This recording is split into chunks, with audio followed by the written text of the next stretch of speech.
ഈ ലോകത്ത് സെയ്ത്താനെ ഫോളോ ചെയ്യുന്ന കുറച്ച് ആളുകളുണ്ട്. പല ഇൻഡിജീനിയസ് ട്രൈബൽ ഗ്രൂപ്പ്സും അതുപോലെ തന്നെ മോഡേൺ ഇറയിൽ വന്നിട്ടുള്ള ചില സ്വയം സെയ്ത്താനിസ്റ്റ് എന്ന് വിശേഷിപ്പിക്കുന്ന കമ്മ്യൂണിറ്റീസ് ഒക്കെ ഉണ്ട്. ഇവർ പറയുന്നത് രണ്ട് എക്സ്ട്രീം പവേഴ്സ് ആണ് ഈ ഒരു ലോകം റൂൾ ചെയ്യുന്നത്. ഇതില് ഫസ്റ്റ് വൺ ഗോഡും സെക്കൻഡ് വൺ സെയ്ത്താനുമാണ്. ഇവരുടെ ഒരു ഭരണമാണ് ഈ ലോകത്ത് നടന്നുകൊണ്ടിരിക്കുന്നത്.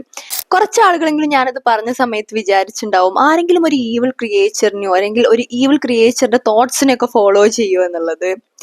ഒന്ന് ആലോചിച്ചാൽ നമ്മുടെ ഉള്ളിലൊക്കെ ഈ ഒരു ഈവിൾ ക്രിയേച്ചർ ഉണ്ട്. മറ്റുള്ളവരുടെ സക്സസ്സിൽ അസൂയപ്പെടുന്ന, അതുപോലെ തന്നെ മറ്റുള്ളവരുടെ ഫെയിലിയറിൽ ഉള്ളിൽ ഭയങ്കര സന്തോഷിച്ചിട്ട് പുറമെ ഭയങ്കര സങ്കടം നടിക്കുന്ന, അസൂയയും പകയും വിദ്വേഷമൊക്കെ മനസ്സിൽ കൊണ്ട് നടക്കുന്ന കുറച്ച് ആളുകള്.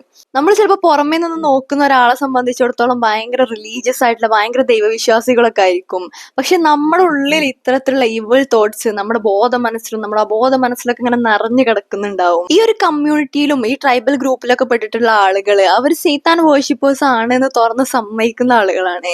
പക്ഷെ നമ്മൾ പലപ്പോഴും നമ്മുടെ ഉള്ളിൽ തിരിച്ചറിയാതെ കൊണ്ടുനടക്കുന്ന ഒരു സംഭവമാണ് ഈ സൈത്താൻ ഐഡിയോളജീസ് എന്ന് പറയുന്നത്. നമ്മൾ പല ഡിസിഷൻസും എടുക്കുന്നത് നമ്മുടെ ഈ ഒരു സൈഡായിരിക്കും. ഇത്തരത്തിലുള്ള തോട്ട്സിനൊന്നും നമ്മുടെ ഉള്ളിൽ നിന്ന് കംപ്ലീറ്റ് ആയിട്ട് ഒഴിവാക്കാതെ നമുക്ക് ശരിക്കുള്ള സമാധാനവും സന്തോഷവും ഒന്നും കണ്ടെത്താൻ കഴിയൂല. നമ്മൾ പലപ്പോഴും ഇത്തരത്തിലുള്ള തോട്ട്സിന്റെ അടിമകളായിട്ട് ജീവിച്ചുകൊണ്ടിരിക്കുകയാണ്. So sometimes look into your own self and don't be the slaves of that evil side of yourself.